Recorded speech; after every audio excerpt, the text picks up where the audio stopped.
અરે ઉભા રહો. જો તમને એવું લાગતું હોય કે આ સિમ્પલ મંચુરિયન રેસીપી છે તો આમાં પણ એક ટ્વિસ્ટ છે. આ રેસીપી મેં પહેલાં પણ બનાવેલી, પણ ત્યારે વિડીયો નહોતો બનાવ્યો. પણ આ વખતે મેં વિચાર્યું કે વિડીયો બનાવીને તમને બધાને આ રેસીપી બતાવું.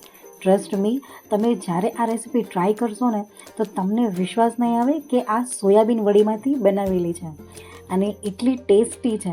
યસ, આજે હું લઈને આવી ગઈ છું સોયાબીન વડીનું મંચુરિયન. સૌથી પહેલાં આપણે સોયાબીન વડીને ગરમ પાણી નાખીને 15 મિનિટ માટે રહેવા દેવાની છે. 15 થી 20 મિનિટ બાદ આપણે સોયાબીન વડીનું બધું પાણી કાઢી લેવાનું છે અને આપણે એને મિક્સચર જારમાં લઈ લઈશું અને આપણે એને ક્રશ કરી લેવાની. તમે જોઈ શકો છો સરસ રીતે આપણે બધી સોયાબીનની વડી ક્રશ થઈ ગઈ છે.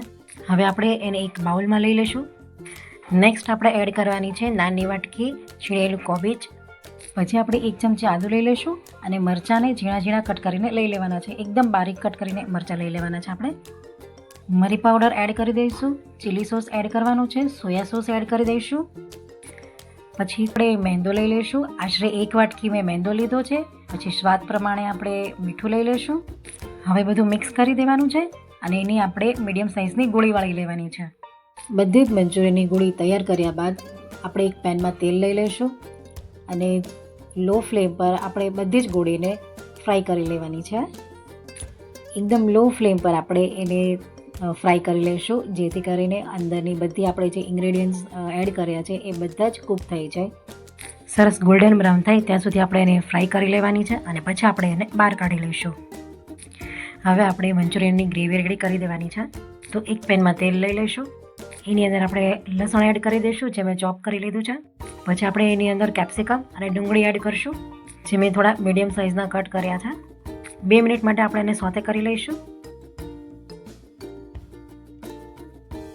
ફ્રેશ ટોમેટો પ્યુરી એડ કરવાથી એનો ટેસ્ટ એકદમ સરસ આવે છે, એકદમ ટેંગી ટેસ્ટ આવે છે અને એની થિકનેસ પણ ખૂબ સરસ આવે છે.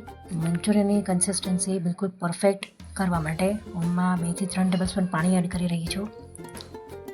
હવે કોર્નફ્લોરની સ્લરી પણ આપણે એડ કરી દઈશું અને સરસ રીતે બધું આપણે મિક્સ કરી દેવાનું છે. તમે જોઈ શકો છો મંચુરિયનની ગ્રેવી સરસ થીક થઈ ગઈ છે. હવે આપણે એમાં એડ કરી દઈશું બધા મંચુરિયન બોલ્સ અને એને સરસ રીતે મિક્સ કરી દઈશું. તમે જોઈ શકો છો કેટલું સરસ દેખાઈ રહ્યું છે. ગ્રેવી, એની કન્સિસ્ટન્સી, એની થિકનેસ એકદમ પરફેક્ટ છે. ઉપરથી આપણે લીલા ધાણા સ્પ્રિંકલ કરી લઈશું અને સર્વિંગ બાઉલમાં લઈ લઈએ. તો રેડી છે આપણું સોયાબીન વડીમાંથી બનાવેલું મંચુરિયન. મને કમેન્ટમાં જરૂરથી કહેજો કે તમને આ મંચુરિયન કેવું લાગ્યું.